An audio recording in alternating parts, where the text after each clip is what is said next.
So our last session is going to be hosted by Matt McDonnell, who's going to talk a bit more on the regulatory and policy side of things. So please welcome Matt.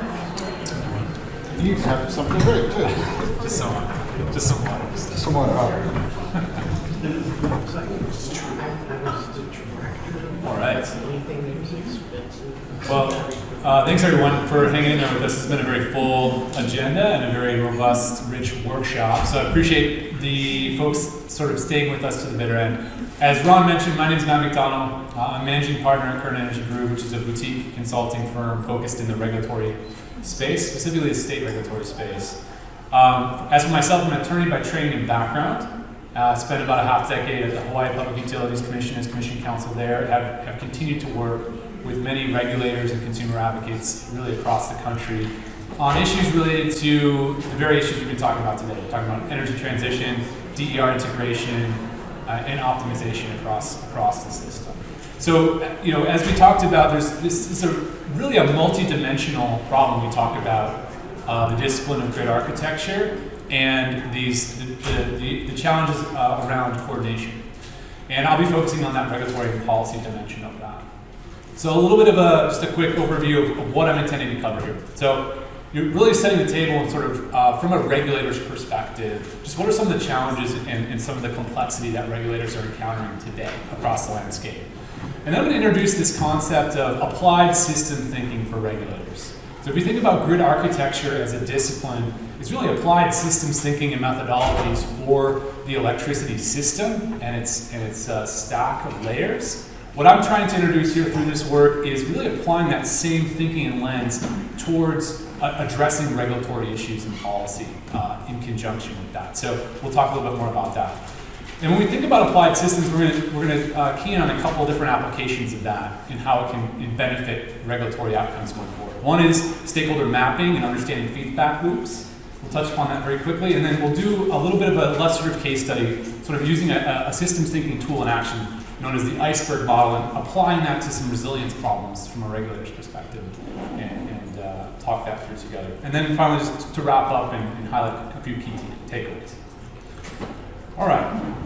So we've already covered a lot of this ground in terms of the fact of the matter is we have a dynamic and a very fast-changing electricity system. And what this does is really presents what I would call a wicked or a very complex problem for the regulatory community, for state utility commissions and regulators. We've talked about load growth. It's increasing, right? And it's increasing in a manner and degree that we just really haven't encountered in recent history. So, largely driven by large loads, right? That's hyperscale data centers, but also reshoring and manufacturing in other large industrial loads. And this is it's a challenge, right? It's an increasing problem. And it's in part, although not exclusively, it's in part starting to put upward pressure on rates. So we're needing to reinvest in the system for grid modernization purposes. We need to reinvest in the system because we have a lot of aging infrastructure. And we're needing to start to invest in the system in order to meet increasing load, whether that load is being driven by large hyperscale data centers, or whether that load is being driven by the electrification of transport, heating, and across the board. So how do we manage that? As a regulator, how do you deal with an affordability crisis? How do you think about navigating the complexity of addressing emergent load growth? And how are you doing that in coordination with a third issue? And here we see some of the AI-driven data center demand increases. The third issue is really one of resilience and reliability, right? Just to pick on one dimension of that, wildfire risks for utilities and their customers has grown exponentially, right? And so we're dealing with sort of this throughput of rising demand on the one hand, rising across and this increasing affordability crisis across the country. And in the meantime, we're having to deal with extreme weather events, whether they're storms or whether they're wildfires, in ways that we just have not had to deal with going forward. So the product of this is driving ourselves towards a clean, increasingly decarbonized, decentralized, and intelligent grid going forward. The reason we need this even more so today is we need to think about how we integrate assets that are coming into the edge of the grid as a way to make sure that the grid is cost effectively invested in. As data centers come online, they're increasingly bringing their own generation with them in order to interconnect faster. A co-located generation with a data center is now becoming a catalyst for increasing decentralization of the energy system. As well, we've heard about EVs and how they're going to continue to scale up. We've heard about heat pumps, other investments that will continue to scale when it comes to customer adoption of these resources as well, just at the residential and commercial customer class levels. We have all of these assets that are being brought to the system, but we need to be thinking about ways that we actually integrate them and utilize them. If we're not able to, the consequences will be having to overinvest in the infrastructure writ large and continuing to drive costs up in ways that are going to be completely suboptimal. And as we'll explore a little bit more, when we talk about the resilience piece, we also need to be starting to look at more distributed and decentralized solutions to tackle resilience in ways that we just haven't been able to in a traditional top-down approach going forward. So this brings us to the problem of regulatory innovation and its imperative, right? And I like to highlight Martek's law and how it relates to the electricity system. And basically what Martek's law says is that technology develops on an exponential curve, right? And yet organizations, be they regulatory institutions or utilities themselves, advance logarithmically. And over time, we have this increasing gap between where technology is today and where our regulatory policy and sort of utility institutions are based on their past dynamics and setup. And so essentially what we're seeing is a real need for step change and a fundamental reset between how we close the gap between technology and our organizational capacity or institutional capacity to respond to and have a regulatory environment that's accommodating of and facilitating the changes underlying within the system. So this brings us to our first Slido question. Hopefully folks are still with us within the app and able to sort of provide some feedback. So trying to make it a little bit more interactive. Hopefully the beverages in hand help facilitate that a little bit as well. So in one word, what is, from your perspective, what would be a biggest barrier to regulatory innovation that you're seeing today? I'll just give folks a moment to reflect on that.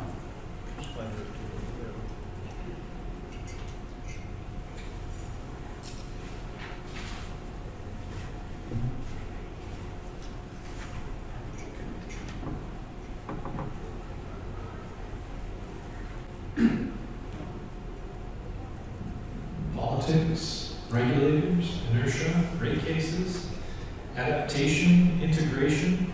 Great, thank you. Inertia. I like that. Those are all great answers, and we'll speak about each of those sort of in the slides. So I mentioned this at the top, right? Applied system thinking for regulators. So what does that mean in practice? Well, to start with, I want to kind of define three types of policy problems that regulators often encounter. We'll categorize those as simple, complicated, and complex. Where we have simple problems, best practices tend to work. We love in the regulatory community a good set of best practices, right? They're easy to digest, they feel actionable, and we can implement them and off the races. We know what works, right? There's a best practice to help define it. That works really well for simple problems. Energy efficiency standards, how you set those, how you implement them, that's one example of a simple problem. That next category is complicated, right? So this is where expertise, bringing that in the fold, some analysis, you can kind of solve that. And this is sort of the traditional model, historic model of transmission planning is one example of, we run some modeling, we do a pro-mod, we bring in some expert analysis, we can plan that system. Increasingly, we are seeing that utility regulation is increasingly dealing with complex problems. These are emergent whole-of-system problems that require whole-of-system solutions. It's really the theme of what we've been talking about throughout this workshop, is we're dealing with whole-of-system solutions, whole-of-system coordination problems. And that's grid modernization, that's DER integration, that's what we've been talking about today. And so we keep using sort of complicated problem tools to address what is really a complex problem in front of us. And what I'm offering is a new diagnostic, a new sort of lens, sort of approach to dealing with these complex regulatory problems going forward through systems thinking principles. So systems thinking is the broader discipline, right? It's about understanding these complex interdependent systems. And you can do that by mapping relationships, by better understanding feedback loops, constraints, and some of those emergent behaviors, these unintended consequences that we've been talking about. And we want to look at that whole rather than the components in isolation. Components in isolation, that's attractive. That sort of reductionist problem solving is really attractive because it abstracts away a lot of the complexity. And it gives the illusion of progress and able to sort of solve problems quickly. The problem with that approach, however, is that it doesn't acknowledge the interdependencies and interrelationships and leads to a lot of dead-end pathways and unintended consequences that create new barriers to the step change kind of transformation that we've been talking about throughout this workshop. Now, when we talk about grid architecture, it's really taking these systems thinking principles as the broader discipline and applying them specifically to electric power systems. Through this work, in conjunction with my colleagues at the Grid Architecture Council, we're trying to apply these systems thinking approaches within that regulatory layer and helping to educate and inform and sort of lay out a taxonomy and a nomenclature for regulators to think a bit differently about how they tackle problems. So why would a regulator care, or why should any of us care about applying systems thinking approaches within the utility regulation space? Well, there's a few benefits, right? It provides a much more holistic view of the grid from a policymaker and regulator perspective. It's considering now these layers within the GWAC stack that we described in today, the physical, the informational, the market, and the regulatory layers together. It looks at the structure of the grid as a system of systems. And then, beyond the holistic view of the grid, it also allows us to focus on the interactions and interfaces across the system. And this is one of the bigger weaknesses of the sort of reductionist linear approach to regulation, is that we're often, in a docketed silo, or we're talking solely about the distribution system and do not have a lot of visibility or connective tissue to the bulk power system or the wholesale market. So how do we identify how different subsystems, whether they're bulk power, distribution, customer systems, markets, how do they interact? And how do we treat those boundaries and interfaces as sort of design elements rather than afterthoughts? Number 3, there's that explicit model of complexity. So we're rather than trying to ignore it, abstract it away, where we're facing a complex issue and a complex problem, we're embracing that. We're bringing in the tools that we've talked about today within the regulatory setting, within a proceeding, within a docket, and we're allowing for stakeholders to interact with reference architectures and diagrams at a level of detail that is appropriate and digestible to sort of surface a 360 holistic view of the problem and the systems interacting with one another. And then finally, we're able through an approach like this to start designing from a regulator perspective for emergent needs in a way that's flexible and durable going forward and agile, rather than a historic approach which is often about 5 to 10 years behind where our technology stack is within our industry. And so this sort of historic backward-looking approach to regulation needs to kind of adapt. And a systems thinking approach to regulation is one tool that can help facilitate that going forward. So again, benefits for a regulator in embracing these approach, there's a proactive governance, right? Avoiding that reactive side of policymaking. There's better alignment across technical, market, and policy layers and how you evolve those coherently together. There's a lot more transparency, across the regulatory dimension with all stakeholders. So there's clear decision rights, clear data responsibilities. You can start to reduce a lot of friction and disputes as we talk about these transitions going forward. And then the durability piece. If we're thinking more holistically, we can write rules that are adaptive to technology and market shifts, more iterative, without having to do the wholesale redesign. So this brings us to our second Slido question within this stack. So when facing a complex regulatory challenge, what would be your organization's typical first response, right? And there's a multiple choice for this one, so you don't have to come up with a specific word. But and if your organization does not often face complex regulatory challenges, certainly appreciate your perspective as to what you might expect the organization to do. Thanks, Jamie, for seeing how that's run through. I don't think it is a Mine is easy, so I do all of this. systems thinking, business opportunity, engagements with decision makers. Oh, okay. Well, we should have had some multiple floors in there, but I appreciate it. So can you read We it? sabotage the regulatory policy side because you're already sabotaging. No, I'm just kidding. Sorry. We're working on it, Jamie. We're working on it. We're working through our technical issues here. So what are some of the words, what are some of the phrases that are coming up? Open discussions, engagement with decision makers, Yeah. system thinking, business opportunity. System. Okay. We should probably That's figure me. out what this I was is. going to say, that's surprising to hear. That's surprising to hear. No, that's great. So I think a lot of those actually touch on, I think, a lot of the healthy themes that I just spoke to. And I think a lot of regulators intuitively approach problems, with some systems level views.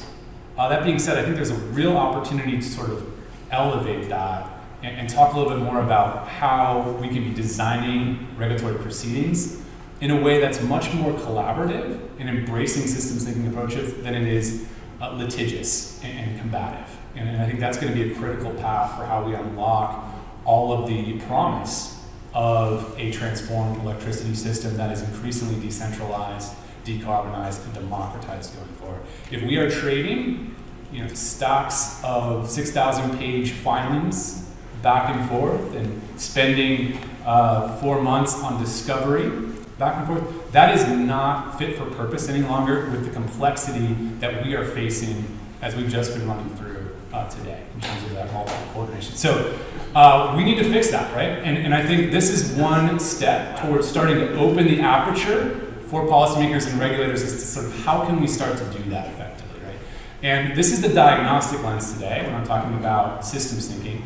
The sort of how you start to propose solutions is more under the agile regulation umbrella. That gets into more concepts like performance-based regulatory frameworks, regulatory sandboxes, how we start to create much more innovation within the regulatory framework and agility. So just to sort of put that in a broader context.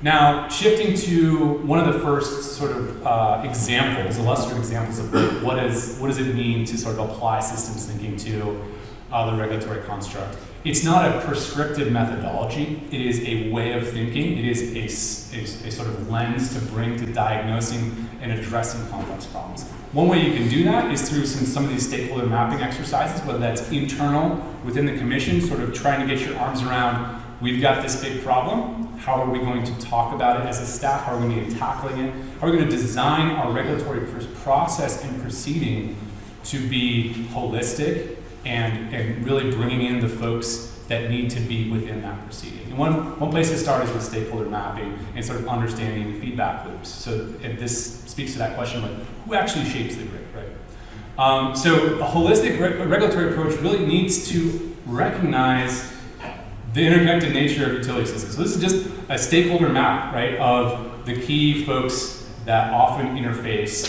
orbit around a utility emission. You got the regulators themselves, you have the utilities, you have communities, NGOs, the legislature is often passing laws that impact the commission space. We have customers. The governor's office may have something to say in terms of their policies and priorities. And this is a subset of the full map of all the stakeholders that can have and should be engaged at different levels depending on the nature of the issue in front of that policy regulator.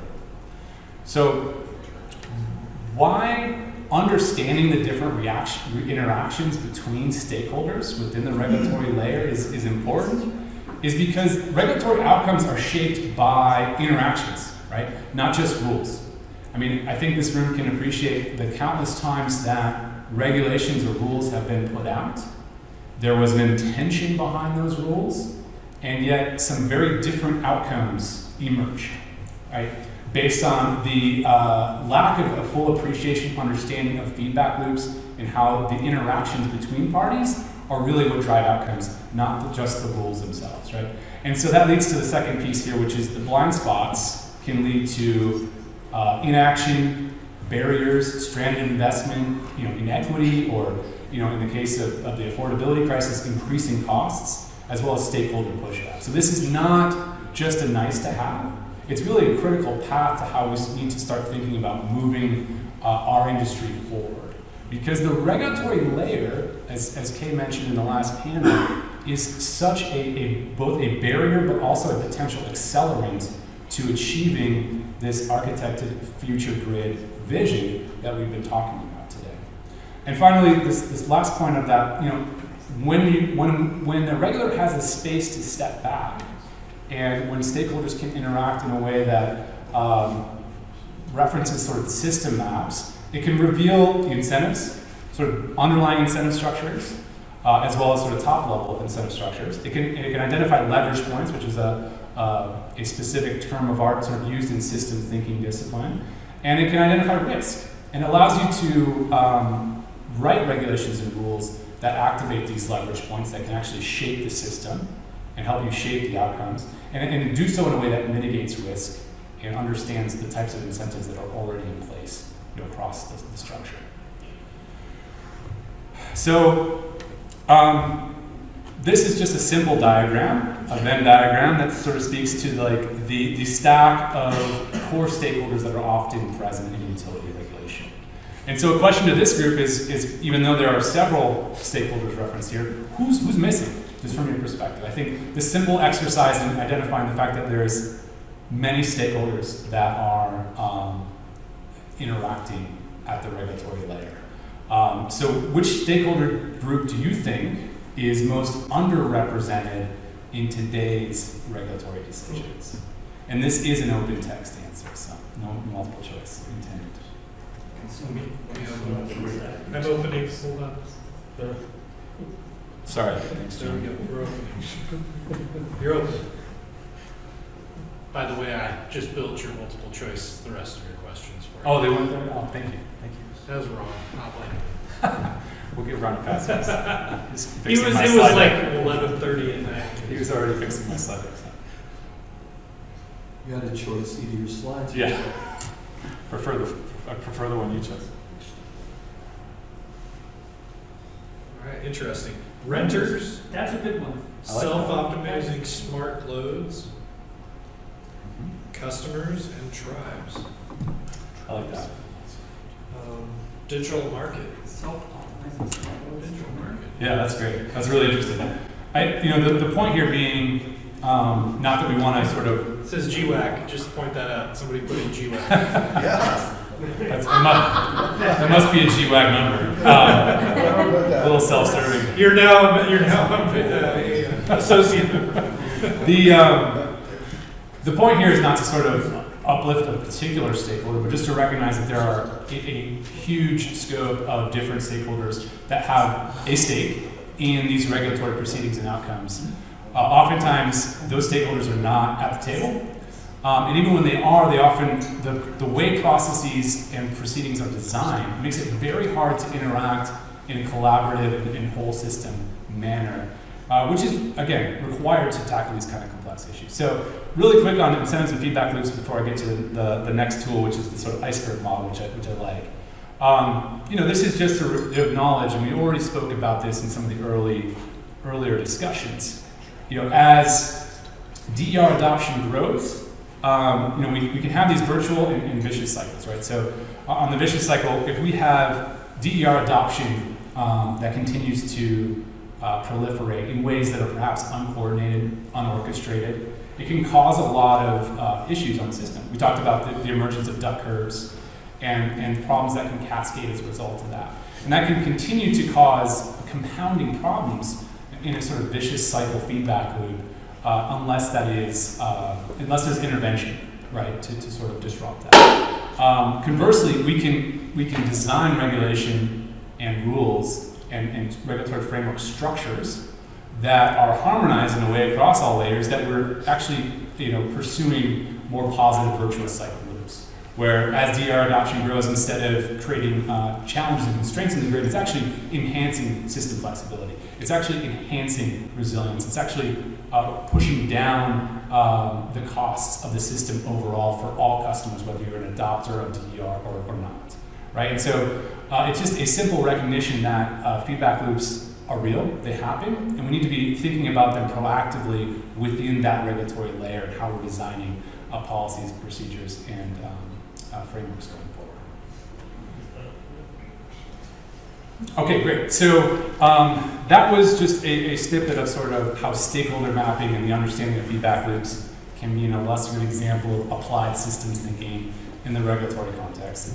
A second example is what's known as the iceberg model. Right? So what's the iceberg model? Well, the iceberg model is a common tool for guiding systems thinking more generally. It has the illustration here, as shown on screen, is we have sort of the layer that sort of peaks above the waterline, right? This is what's visible, it's in your face. It's sort of the events layer. So what just happened? And in this example, like I'm catching a cold, I'm getting ill, right? And there's a react response typically to that event layer, right? And that's just what you can see above the surface. If we actually move down, we can start to see patterns and trends that are giving rise to that event. So what trends have there been over time? Well, I've been catching more colds when I'm sleeping less, right? So now I can start to anticipate. I have a better understanding of where these events are coming from a pattern trend perspective. We go a layer deeper on the iceberg model. Now we're looking at underlying structures. So what is giving rise to the patterns and trends, right? What are the relationships between these parts? So maybe there's more stress at work, maybe I'm not eating well, maybe I'm having difficulty accessing healthy food, and that's contributing to my sleeping less, and that's contributing to why I'm catching a cold. So that sort of speaks to the design layer of this iceberg model structure. And then finally, at the base layer is really where we get to fundamental mental models. And that's what really maps to the transformation of the system. So what are the assumptions and beliefs that people hold about the system? So how do we really challenge some of these things that we take for granted, sort of conventional wisdom, the way things have always been done, right? So in this illustrative example, it's career is the most important thing, so healthy food's too expensive, so I need to continue to work hard and continue to neglect my nutritional health, and that's just inevitable that I'll just continue to get hoarse and catch colds. So really at that base layer is where we want to start progressing regulators sort of down this iceberg model stack to really be challenging some of these underlying features that are below the surface often in proceedings going forward. So how do we use the same tool to tackle a complex problem in front of regulators right now? So here's a resilience illustrative case study where we're taking that same iceberg model and we're starting to overlay it over a resilience challenge that a regulator is facing, right? And so, at the events level, we've got a wildfire or a severe storm that's resulted in widespread outages, down poles at the distribution system level. At that, we start to move below the waterline and we start to look at the patterns and trends. Well, frequency of wildfires and extreme weather events is increasing. Customer outage frequency and the duration is also increasing. And now the costs for storm and wildfire recovery are putting real upward pressure on rates. Now we're looking at that patterns and trends. The next layer, these underlying structures, right? So climate change is driving more frequent extreme weather events. A traditional approach with grid hardening drives up costs while often offering suboptimal performance. Poles keep getting rebuilt and ice storms come through and keep knocking them down. And we rinse and repeat, right? Power system safety shutoff schemes, they can mitigate wildfire risk, but they also disrupt customers and they can impact customer safety in other ways downstream.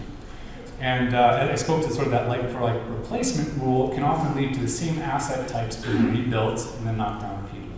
So if we go down to the mental model level, this traditional focus on sort of grid reliability and resilience rather than energy service reliability and resilience is something that we can start to unpack and really take a look at. Is what we really care about are the poles and wires staying up all the time, or do we care about customers having access to energy even during extreme weather events? And so the sort of way that we think about the problem is almost flawed and inverted, and our metrics for measuring reliability are often SAIDI and SAFE, which is focused on the grid. If I have a distributed battery in my home and the grid goes down, but my power is unaffected, do I really care that the grid went down for a moment in time? So it's really about challenging that underlying mental model where we're really focused on energy service reliability and resilience rather than the grid itself. Because the grid is really there to serve customers. And so let's focus on the customer folks. So that's one way to sort of apply the iceberg model for regulatory context within this sort of resilience context as well. So let me just take a little minute to sort of pause there. Because where we're taking this research in this report with the group is to start to bring these tools to practice and start to develop a regulatory playbook. So I'd love to just pause and get some reflections or any feedback just on that last iceberg model tool as well. But what we're hoping to do is sort of outline that there are some key systems tools. There's a benefit and a need to apply more systems thinking within the regulatory sector. And that there are some key system tools that regulators can adopt, including that stakeholder mapping, understanding feedback loops, the iceberg model, and more systems alignment going forward. And there's some playbook questions that we can start to pose and offer for regulators as they're trying to tackle complex problems.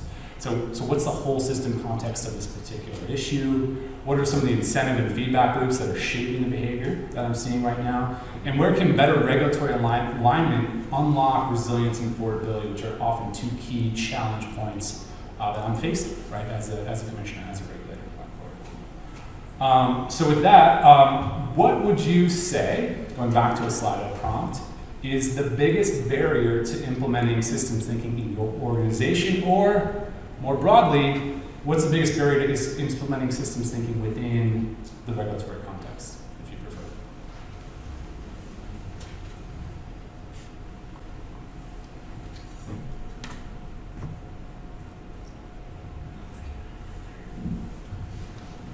This is a little bit like narrating a horse race.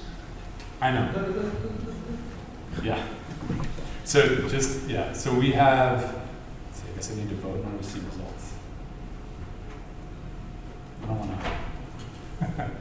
So we got a few folks responding already. So lack of time for complex analysis, stakeholder political pressure for quick solutions, limited tools and expertise, organizational silos and turf issues, and difficulty measuring and communicating system impacts. You know, in practice, it's probably all of these, but it's interesting to sort of see if you had to choose one, what would be the most acute? Any results yet, Jim? Yeah, I think that stakeholder political pressure for quick solutions is up there and tied with organizational silos and turf issues. Yeah, that's fair.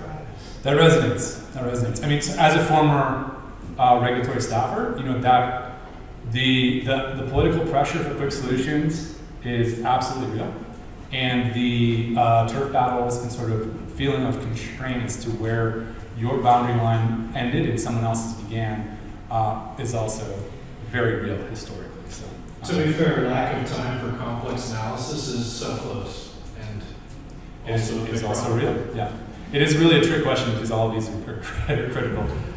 It's interesting to see. He came up with the questions. If you think it's a trick question. Yeah, that's me. That's me. So, you know, with that, just sort of moving into the wrap up, right, and some of the key takeaways that I'm hoping to leave you with, and certainly invite feedback after I'm finished here with my remarks.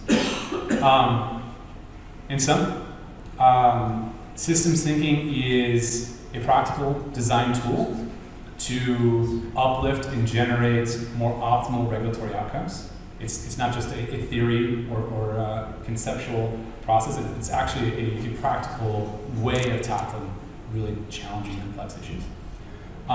It's a lens to diagnose complex problems. It's not a rigid methodology. I've offered a couple of approaches that can be used, but they are not prescriptive. These are just examples of how this way of thinking and tackling problems can be applied. And so when we think about how we need to move forward, I think we need to start helping regulators understand that while they do a lot of this intuitively already, there's a way to sort of name it and structure it and bring it much more into the fold within their process and regulatory design going forward. And we're hoping that this work can help bring more momentum and uplift to that, as well as create a playbook for those regulators to start asking themselves internally some key questions before they dive into a regulatory proceeding going forward. And with that, the final question here that I'll leave us with is, after this presentation, what might be your next step with systems? Do you want to read the questions off too for those that aren't participating? Yeah, let me read it off. I probably shouldn't answer that. You Yeah, he's really skewing their multiple notes. I'm so biased it towards one. So for those folks not participating, some of the multiple choice here is apply one systems tool to a current project this month. Propose a systems approach for an upcoming policy initiative. Seek training and systems thinking methods for my team. And start mapping stakeholder systems for our key issues. And then finally, integrate systems questions into our standard policy analysis process. There probably should be another one there that says, I really see no value in systems thinking. Why not do it? Well, or like systems of systems, which is something we've actually applied in a group. Yeah. That makes a lot more sense in a siloed environment. Yeah. Well, systems thinking explores how systems of systems work. So systems of systems is more of a complex systems, complex rather than complicated idea. While systems thinking allows me to analyze systems of systems.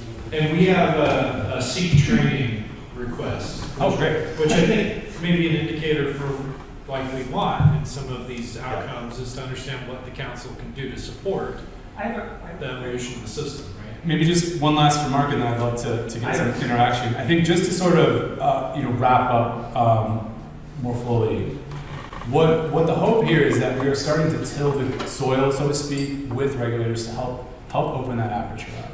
And it's not to suggest that we need to be hyper granular and overwhelm stakeholders or regulators with touching upon all of the system in each instance. It's really about finding the right fidelity and balance for the needs presented by the issue in front of you. And then once you sort of have this better toolkit and this better approach to sort of tackling complex issues, the idea is that becomes a much more fertile soil by which we plant and bring forward so much more of this complex ideas around whole system coordination and the layers needed to evolve and move coherently together, that we can really start to drive a transformation through the regulatory space going forward. And there's more to say on sort of like what agile solutions look like, but this is really focused on how are we doing a better job of diagnosing and understanding the issues we have today. So with that, I'll leave it there. Thank you so much for your time.